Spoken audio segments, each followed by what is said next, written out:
Day 3 അവസാനിച്ചപ്പോഴത്തേന് രണ്ട് ടീമും ബലാബലം എന്ന് പറഞ്ഞിട്ടിരിക്കുന്നു. ഇംഗ്ലണ്ട് 387 റൺസ് എടുക്കുന്നു. ഇന്ത്യയും പറയുന്നു ഞങ്ങൾ 387 റൺസ് എടുക്കുന്നുള്ളൂ. എന്താണെന്ന് വെച്ചാൽ നിങ്ങൾ നാലാമത്തെ ദിവസം കളിച്ച് കാണിയിട്ട് പറ്റുമെങ്കിൽ ഞങ്ങൾ അഞ്ചാമത്തെ ദിവസം ചേസ് ചെയ്യാം, അല്ലെങ്കിൽ ഞങ്ങൾ ഡ്രോയ്ക്ക് വേണ്ടി. ഡേ 3 സൂപ്പർ എന്ന് പറഞ്ഞിരിക്കുന്നു. ആർക്കും വ്യക്തമായ ഒരു ആനുകൂല്യമില്ലാത്തൊരു ദിവസമാണ് കടന്നുപോയത്. രണ്ട് ടീമും ഫൈറ്റ് ചെയ്തു, നല്ല രീതിയിൽ ഫൈറ്റ് ചെയ്തു കൊണ്ടിരിക്കുന്നു. ഇന്ത്യ ബാറ്റ് കൊണ്ട് ഫൈറ്റ് ചെയ്തു, ഇംഗ്ലണ്ട് ഫീൽഡിങ്ങിൽ ഫൈറ്റ് ചെയ്തു, ബോൾ കൊണ്ട് ഫൈറ്റ് ചെയ്തു, കൊണ്ട് ഫൈറ്റ് ചെയ്തു. ഇനി എന്തായാലും ഇന്ത്യ ഇംഗ്ലണ്ടിൻ്റെ കയ്യിലോട്ട് ബോളിനെ കൊടുത്തിട്ടുണ്ട്. ബോൾ ഇപ്പോൾ ഇംഗ്ലണ്ടിൻ്റെ കയ്യിലാണ്. ഇംഗ്ലണ്ടിന് വേണമെങ്കിൽ ബാസ്ബോൾ കളിക്കാം, സെൻസിബിൾ ക്രിക്കറ്റ് കളിക്കാം, സ്കോർ സെറ്റ് ചെയ്യുക. അത് ഇന്ത്യക്ക് ചേസ് ചെയ്യാൻ കഴിയുമെന്നാണ് ഇന്ത്യ ഇനി നോക്കുന്നത്. ഇന്ത്യ പറയുന്ന ഒരു ചേസബിൾ സ്കോറൊക്കെ 200 220 ആണെങ്കിൽ ഞങ്ങളൊന്ന് ട്രൈ ചെയ്യാം, അല്ലെങ്കിൽ ഡ്രോയ്ക്ക് വേണ്ടി പോകാം. ഇവിടെ ഡ്രോ ചെയ്യാൻ പറ്റുമോ അതോ ചേസ് ചെയ്യാൻ പറ്റുമോ, ഇവിടെ ആർക്കെങ്കിലും ജയിക്കാൻ പറ്റുമോ എന്ന് ചോദിച്ചാൽ സംശയമെന്ന് പറഞ്ഞിരിക്കുന്നു. അത്രമാത്രം ഫ്ലാറ്റായിട്ടുള്ളൊരു പിച്ചാണ്. ഇടയ്ക്കൊക്കെ വന്ന് അൺഈവൻ ബൗൺസും കാര്യങ്ങളൊക്കെ കാഴ്ചവെക്കുന്നുണ്ട് പിച്ച്. അല്ലാതെ നോക്കുമ്പോൾ ഉറങ്ങിക്കിടക്കുന്ന ഒരു പിച്ച്. ജോഫ് ആർച്ചർ വന്ന് ചിലപ്പോൾ ഒന്ന് ഉണർത്തും, അല്ലെങ്കിൽ ബെൻ സ്റ്റോക്ക് വന്നൊന്ന് ഉണർത്തും. അല്ലാതെ നോക്കുവാണെങ്കിൽ പിച്ച് നോക്കുവാണെങ്കിൽ ഫുൾ ടൈം ഉറക്കത്തിലാണ്. ഈ പിച്ചിനെ ഉണർത്താൻ ഇന്ത്യയുടെ ബോളർമാർക്ക് നാളെ കഴിയുമെന്നാണ് നോക്കിക്കാണുന്നത്. ഇന്നത്തെ കളി ഇന്ത്യക്ക് തിരിച്ചു കൊടുത്തത് KL രാഹുലും ഋഷഭ് പന്തും കൂടെ ചേർന്നാണ്. സൂപ്പർ പെർഫോമൻസ് കാഴ്ചവെക്കുന്നു. 141 റൺസിൻ്റെ പാർട്ണർഷിപ്പ്. അവിടെ ആദ്യത്തെ സെഷനിൽ ഒരു വിക്കറ്റ് പോയിരുന്നെങ്കിൽ ചിലപ്പോൾ ഇതായിരിക്കത്തില്ലായിരുന്ന അവസ്ഥ. ഇംഗ്ലണ്ട് ചിലപ്പോൾ ഒരു മാസീവ് ലീഡുമായിട്ട് പോയേനെ, ഇന്ത്യക്ക് പണി കിട്ടിപ്പോയേനെ. ഇന്നത്തെ ഈ ദിവസം ഇന്ത്യൻ ഫാൻസിനും ഇന്ത്യൻ ക്രിക്കറ്റ് ടീമിനും ഉറക്കമില്ലാത്ത രാത്രിയായി പോയേനെ. പക്ഷേ അവിടെ KL രാഹുലിൻ്റെ ബാറ്റിംഗ്, ഋഷഭ് പന്തിൻ്റെ ബാറ്റിംഗ് ഇന്ത്യയെ ഈ സമാസമത്തിൽ കൊണ്ടെത്തിക്കാൻ സഹായിച്ചു. പ്രത്യേകിച്ച് KL രാഹുലിൻ്റെ ബാറ്റിംഗ് കഴിഞ്ഞ സീസണിൽ 2021-22 100 എടുക്കുന്നു ലോഡ്സിൽ വന്നിട്ട്, 2025 ലോഡ്സിൽ വന്ന് 100 എടുക്കുന്നു. ലോഡ്സിലെ ലോഡാണ് KL രാഹുൽ എന്ന് പിന്നെയും തെളിയിച്ചു. പുതിയ ബോളിനെ എങ്ങനെ പഴയ ബോളാക്കാം, എങ്ങനെ പ്രോപ്പർ ടെസ്റ്റ് ക്രിക്കറ്റ് കളിക്കാമെന്ന് പിന്നെയും ഇംഗ്ലണ്ടുകാർക്ക് പറഞ്ഞു കൊടുത്തു KL രാഹുൽ. Super performance. അഞ്ചാമത്തെ 100 ആണ് KL രാഹുൽ ഇംഗ്ലണ്ടിനെതിരെ എടുക്കുന്നത്. സൂപ്പർ. ഇംഗ്ലണ്ട് ബോളർമാരെ കണ്ട വെറുതെ വിടത്തില്ല, ഭയങ്കര ഇഷ്ടമാണ് കളിക്കാൻ. ഇന്ന് നോക്കുവാണെങ്കിൽ ഋഷഭ് പന്തിന് വലുതായിട്ട് കളിക്കാൻ കഴിഞ്ഞില്ല, ഇഞ്ചുറി ഒക്കെ ആയിരുന്നല്ലോ. ആ ഒരു റോൾ നോക്കുവാണെങ്കിൽ KL രാഹുൽ ഏറ്റെടുത്തു. നോക്കുമെങ്കിൽ ബേഡൻ കാസിനെ ഒരു ഓവറിൽ 3 പുറകെ അടിക്കുന്നത്, അടിച്ച് നിരപ്പാക്കിയെന്ന് പറഞ്ഞിരിക്കുന്നു. അതുപോലത്തെ സൂപ്പർ ബാറ്റിംഗ് കാഴ്ചവെക്കുന്നു. വിരാട് കോഹ്ലിയും രോഹിത് ശർമ്മയൊക്കെ പോയപ്പോഴത്തേനും സ്വയമേ റെസ്പോൺസിബിലിറ്റി വന്നു. തൻ്റെ പൊസിഷൻ ഏതാണ് ഇതുവരെ അറിയത്തില്ലായിരുന്നു. നമ്പർ 6 എങ്കിൽ നമ്പർ 6, 4, 5, 3 അങ്ങോട്ടും ഇങ്ങോട്ടൊക്കെ ഓടി കളിച്ച് നടക്കുമായിരുന്നു ചെറുക്കൻ പറഞ്ഞ് എനിക്ക് പ്ലേയിങ് 11 കളിച്ചാൽ മതി, പൊസിഷൻ ഒന്നും ഞാൻ നോക്കുന്നില്ല. എന്നാൽ ഒരു പ്രോപ്പർ പൊസിഷൻ കിട്ടുന്നു. അവിടെ വന്ന് സൂപ്പർ പെർഫോമൻസ് കാഴ്ചവെക്കുന്നു. രണ്ടാമത്തെ 100 ആണ് ഈ സീരീസിൽ എടുക്കുന്നത്. സൂപ്പർ ബാറ്റിംഗ് KL രാഹുൽ, ഒരു രക്ഷയില്ല. KL രാഹുലിൻ്റെ ആ ഒരു പെർഫോമൻസ് ആണ് ടീമിനെ ഇവിടം വരെ കൊണ്ടെത്തിച്ചത്. പിന്നെ ഋഷഭ് പന്ത്, ഇന്ത്യയുടെ വൈസ് ക്യാപ്റ്റൻ. സത്യം പറഞ്ഞാൽ ഒറ്റ കൈ കൊണ്ടാണ് കളിച്ചത്. ഇഞ്ചുറി ആയിരുന്നു, കയ്യിൽ നല്ല പെയിൻ ഉണ്ടായിരുന്നു. ആ ഷോട്ടൊക്കെ കളിക്കാൻ നമുക്കറിയാം. പുള്ളിയുടെ ഒരു ടിപ്പിക്കൽ സ്റ്റൈലുള്ള ഷോട്ടൊന്നും ഇത് വലുതായിട്ട് കളിക്കാൻ പോയില്ല. ഇന്ന് എന്താണോ വേണ്ടത്, ടീമിനൊരു പാർട്ണർഷിപ്പ് ആയിരുന്നു. അവിടെ KL രാഹുലിൻ്റെ കൂടെ ഇന്ന് ഒരു പാർട്ണർഷിപ്പ് ഉണ്ടാക്കുന്നു. അടിക്കേണ്ടടുത്ത് അടിക്കുകയും ചെയ്തു. ജോഫ് ആർച്ചറിനെയൊക്കെ ആദ്യമേ തൂക്കി വെച്ച് അടിക്കുന്ന കണ്ടു. സൂപ്പർ ബാറ്റിംഗ് പെർഫോമൻസ് കാഴ്ചവെക്കുന്നു ഋഷഭ് പന്ത്. ഒരു വൈസ് ക്യാപ്റ്റൻ്റെ പെർഫോമൻസ്, അല്ലെങ്കിൽ ഒരു ക്യാപ്റ്റൻ്റെ പെർഫോമൻസ് കാഴ്ചവെച്ചു. സൂപ്പർ ബാറ്റിംഗ് കാഴ്ചവെക്കുന്നു. പക്ഷേ ഒരു എറർ കൊണ്ടുവന്നു, ആ ഒരു റൺഔട്ട്.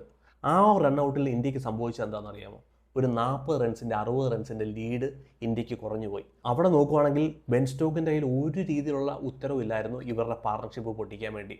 ബെൻ സ്റ്റോക്ക് പറഞ്ഞ് അവർ കളിക്കുന്നതെങ്കിൽ കളിക്കട്ടെ, ഋഷഭ് പന്ത് എന്തെങ്കിലും ഒരു മിസ്റ്റേക്ക് കാഴ്ചവെച്ചു. KL രാഹുൽ എന്തായാലും മിസ്റ്റേക്ക് ഒന്നും കാഴ്ചവെക്കാൻ പോകുന്നില്ല വലുതായിട്ട്. അതുപോലെ തന്നെ ഋഷഭ് പന്ത് ഒരു മിസ്റ്റേക്ക് കാഴ്ചവെക്കുന്നു. ഇംഗ്ലണ്ടിന് വിക്കറ്റ് കൊണ്ട് കൊടുത്തു ലഞ്ചിന് മുമ്പ്. KL രാഹുലിന് 100 എടുപ്പിക്കാൻ ശ്രമിച്ചതാണ്, പേഴ്സണൽ മൈൽ സ്റ്റോണിന് വേണ്ടി ശ്രമിച്ചു. അവിടെ വിക്കറ്റ് കൊണ്ട് കളഞ്ഞു. പിന്നെ എന്താ പറ്റിയത്? ഋഷഭ് പന്ത് അവിടെ ഔട്ടാവുന്നു. KL രാഹുൽ വരുന്നു. 2 റൺസ് ആഡ് ചെയ്ത് കഴിഞ്ഞിട്ട് KL രാഹുലിൻ്റെ വിക്കറ്റും പോയി. പക്ഷേ ഇന്ത്യക്ക് അവിടെ നഷ്ടമായത് ഒരു ഹ്യൂജ് ലീഡാണ്. ഞാൻ വിചാരിക്കുന്നു ഇന്ത്യക്ക് നഷ്ടപ്പെട്ട ഒരു 50-60 റൺസിൻ്റെ ലീഡായിരുന്നു. പക്ഷേ അവർ നല്ലൊരു പെർഫോമൻസ് കാഴ്ചവെക്കുന്നു. അതിനെ കുറച്ച് കാണാനും പറ്റത്തില്ല. ആ ഒരു 141 റൺസിൻ്റെ പാർട്ണർഷിപ്പ് ഇന്ത്യ ഇവിടം വരെ കൊണ്ടെത്തിക്കാൻ കഴിഞ്ഞു. ഋഷഭ് പന്തിൻ്റെ വിക്കറ്റ് കറക്റ്റ് ടൈമിൽ അവിടെ എടുക്കാൻ, അല്ലെങ്കിൽ ഋഷഭ് പന്ത് കൊണ്ട് കൊടുക്കാൻ അവിടെ ഇടയായി. പിന്നെ രവീന്ദ്ര ജഡേജ നമ്പർ 6 വരുന്നു. സൂപ്പർ ബാറ്റിംഗ് കാഴ്ചവെക്കുന്നു ഉടനീളം. ആദ്യത്തെ ടെസ്റ്റിൽ വലിയ പെർഫോമൻസ് കാഴ്ചവെക്കാൻ കഴിഞ്ഞില്ല. രണ്ടാമത്തെ ടെസ്റ്റിൽ സൂപ്പർ ബാറ്റിംഗ് കാഴ്ചവെക്കുന്നു. മൂന്നാമത്തെ ടെസ്റ്റിലോട്ട് വരുമ്പോഴത്തേനും ഫസ്റ്റ് ഇന്നിങ്സിൽ സൂപ്പർ ബാറ്റിംഗ്.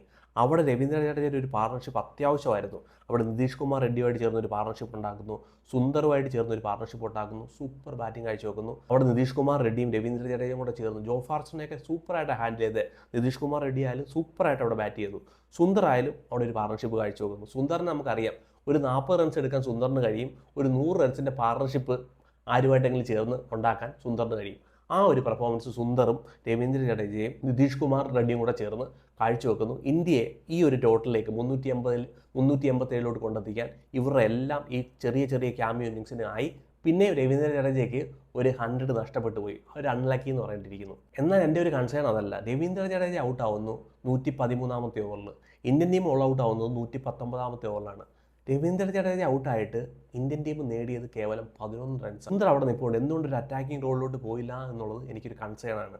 അവിടെ ആകാശ്ദീപ് വന്ന് ഒരു 6 അടിച്ചു ജോ ഫാർച്ചറിനെ. നോക്കുവാണെങ്കിൽ ആ ഒരു 6 റണ്ണും സുന്ദർ എടുത്ത ഒരു 6 റണ്ണേ ഉള്ളൂ. ഇന്ത്യക്ക് ഒരു രീതിയിലും ഇന്ത്യയുടെ ടേൽ നോക്കുവാണെങ്കിൽ 9, 10, 11 ഒരു രീതിയിലും സൂട്ടബിൾ ആവുന്നില്ല. നമ്പർ 8 സുന്ദറിനെ കൊണ്ടുവന്ന് നല്ലൊരു ഡിസിഷൻ ആണെന്ന് പറഞ്ഞിട്ടിരിക്കുന്നു. അല്ലെങ്കിൽ ഇതിലും വേസ്റ്റ് ആയ ഒരു സിറ്റുവേഷനിലോട്ട് നമ്മൾ പോയേനെ. നമ്പർ 9, നമ്പർ 10, നമ്പർ 11 ഒക്കെ പറയുമ്പോൾ ഒരു രീതിയിലും പെർഫോമൻസ് കാഴ്ച നോക്കുന്നില്ല. പക്ഷേ ഇന്നലെ ഇംഗ്ലണ്ടിനോട് നോക്കിക്കേ, അവിടെ ബേഡൻകാസ് വന്നിട്ട് 85 റൺസിൻ്റെ ഒരു പാർട്ണർഷിപ്പ് കണ്ടെത്താനായി. അവരുടെ ടേലെല്ലാം കൂടെ ചേർന്ന് നമ്പർ 9, നമ്പർ 10, നമ്പർ 11 കൂടെ ചേർന്ന് 100 റൺസോളം അവിടെ കണ്ടെത്താനായി. സോ ഇന്ത്യയുടെ ടേലിലോട്ട് വരുമ്പോൾ കൺസേൺ എന്ന് പറഞ്ഞിട്ടിരിക്കുന്നു. കേവലം 11 റൺസ് എടുക്കാനേ ഇന്ത്യയുടെ ടേലിനായുള്ളൂ. പിന്നെ ബെൻ സ്റ്റോക്ക്, പേഴ്സണലി എനിക്ക് ഈ വ്യക്തി ഇഷ്ടമല്ല. ഇന്ത്യൻ പ്ലെയറിനെ തെറി വിളിക്കുക, ഇന്ത്യൻ പ്ലെയർമാരുടെ പുറകെ നടന്ന് ശല്യപ്പെടുത്തുകയാണ് ഇവൻ്റെ റോള്. പക്ഷേ captain, bowler, batter, fielder super performance എന്ന് പറഞ്ഞിട്ടിരിക്കുന്നു. ക്യാപ്റ്റൻ എന്ന രീതിയിൽ ആ പിച്ചിൽ കുറച്ചെങ്കിലും ജീവൻ കൊണ്ടുവന്നത് ബെൻ സ്റ്റോക്കാണ്. പേഴ്സണലി എനിക്ക് ഇഷ്ടമല്ല, പക്ഷേ പറയാതിരിക്കാൻ പറ്റത്തില്ല. അത്ര നല്ലൊരു പെർഫോമൻസാണ് കാഴ്ചവെച്ചു. കരുൺ നായരുടെ വിക്കറ്റ് 40 റൺസ് എടുത്ത് നിന്ന കരുൺ നായറിനെ ഔട്ടാക്കി വിടുന്നു. നിതീഷ് കുമാർ റെഡ്ഡി, അപകടകാരിയായ നിതീഷ് കുമാർ റെഡ്ഡിയുടെ വിക്കറ്റ് അവിടെ എടുക്കാൻ ബെൻ സ്റ്റോക്കിനായി. ഋഷഭ് പന്തിനെ റണ്ണൗട്ട് ആക്കാൻ ബെൻ സ്റ്റോക്കിനായി. സൂപ്പർ പെർഫോമൻസ് കാഴ്ചവെക്കുന്നു. ക്യാപ്റ്റൻ എന്ന രീതിയിൽ ബാറ്റ് കൊണ്ടേ ഉള്ളൂ വലിയ റൺസ് വരാത്തത്. ഫീൽഡിങ്ങിൽ തൻ്റെ 100% കൊടുക്കുന്നു, ബോളിങ്ങിൽ തൻ്റെ 100% കൊടുക്കുന്നു. സൂപ്പർ ഒരു പെർഫോമൻസ് കാഴ്ചവെക്കുന്നു. സോ ഡേ ഫോളോട്ട് വരുമ്പോഴത്തേന് ഇനി എന്താണ് ഇംഗ്ലണ്ട് കാഴ്ചവെക്കാൻ പോകുന്നത്? എനിക്ക് തോന്നുന്നില്ല. ബാസ്ബോൾ കളിക്കാൻ പോയി വിക്കറ്റ് കൊണ്ട് കളഞ്ഞു കഴിഞ്ഞാൽ ഇന്ത്യ ആ റൺസ് ചേസ് ചെയ്യുമെന്നുള്ള എന്തായാലും ഒരു ഭയം കാണും. ചിലപ്പോൾ 1-2 പ്ലേയേഴ്സിൻ്റെ അടുത്ത് പറയാം അടിച്ച് കളിക്കാൻ, ബാക്കിയുള്ളവർക്ക് പറയും ഡിഫെൻഡ് ചെയ്ത് ഒരു മാക്സിമം 250 മേളിൽ 300 റൺസിനകത്ത് ഇംഗ്ലണ്ട് നാളെ എടുക്കാൻ ശ്രമിക്കും. ഇന്ത്യയെ സംബന്ധിച്ചിടത്തോളം ആ ഒരു സ്കോർ വിട്ടുകൊടുക്കരുത്. 5ാമത്തെ ദിവസം അവിടെ പോയി 200 മേലുള്ള സ്കോറൊക്കെ ചേസ് ചെയ്യാന്ന് വെച്ചാൽ വളരെ ഡിഫിക്കൽട്ടാന്ന് പറഞ്ഞിട്ടിരിക്കുന്നു. സോ ഇന്ത്യയെ സംബന്ധിച്ചിടത്തോളം ഇന്ത്യയുടെ കയ്യിൽ നാളത്തെ ഒരു ദിവസമുണ്ട്. ഒരു 200 റൺസ് അല്ലെങ്കിൽ 220 റൺസിനകത്ത് പിടിച്ചു വെക്കാൻ ഇന്ത്യൻ ടീമിനാവട്ടെ. ബുംറയ്ക്ക് സ്ട്രൈക്ക് ചെയ്യാനാവട്ടെ. ഒരു അൺഈവൻ ബൗൺസ് കിട്ടുന്നുണ്ട്. ടഫായിട്ടുള്ള ഏരിയയും ക്രാക്കും ഒക്കെ ക്രിയേറ്റ് ആയിട്ട് വന്നിട്ടുണ്ട്. ഇന്ത്യയുടെ സ്പിന്നർമാരും ആകാശ്ദീപും സിറാജിനും ഒക്കെ ചേർന്ന് സ്ട്രൈക്ക് ചെയ്യാൻ കഴിയട്ടെ. ഒരു ലോ സ്കോർ, ഒരു 200-220 റൺസിനകത്ത് ഇംഗ്ലണ്ടിനെ പിടിച്ചു കെട്ടാൻ ഇന്ത്യക്കാവട്ടെ. അങ്ങനെയാണെങ്കിൽ ഇന്ത്യക്ക് ഈ സ്കോർ ചേസ് ചെയ്യാൻ ചിലപ്പം കഴിയും. നോക്കുവാണെങ്കിൽ ബഷീറിൻ്റെ കൈ അടിച്ചൊടിച്ച് വെച്ചിട്ടുണ്ട് ഇന്ത്യയുടെ ബാറ്റർ രവീന്ദ്ര ജഡേജ. ആ ഒറ്റ കൈ കൊണ്ട് നാളെ എങ്ങനെയാണ് ബഷീർ ബോൾ ചെയ്യാമെന്ന് എനിക്കറിയത്തില്ല. എത്രമാത്രം എഫക്റ്റീവ് ആയിരിക്കും 5ാമത്തെ ദിവസം ബഷീർ എന്ന് എനിക്കറിയത്തില്ല. ബഷീറിൻ്റെ കൈ എന്തായാലും ഒടിഞ്ഞിരിക്കുകയാണ്. ഒരു ചെറിയ പൊട്ടലൊക്കെ ഉണ്ടെന്നാണ് തോന്നുന്നു. ഇടത്തെ കൈയാണ് എങ്കിലും പുള്ളി ചെയ്ത് ഇന്ത്യയുടെ 5-6 വിക്കറ്റൊന്നും എടുക്കാൻ ബഷീറിനൊന്നും കൊണ്ട് ആവത്തില്ല. വെച്ച് നോക്കുവാണെങ്കിൽ അത്രമാത്രം ബെനിഫിറ്റ്സ് ഒന്നും ബോളർമാർക്ക് കൊടുക്കുന്നുമില്ല. ഫസ്റ്റ് ഓഫ് ഓൾ എനിക്ക് തോന്നുന്നു ഡ്രോയിലേക്ക് പോകാം.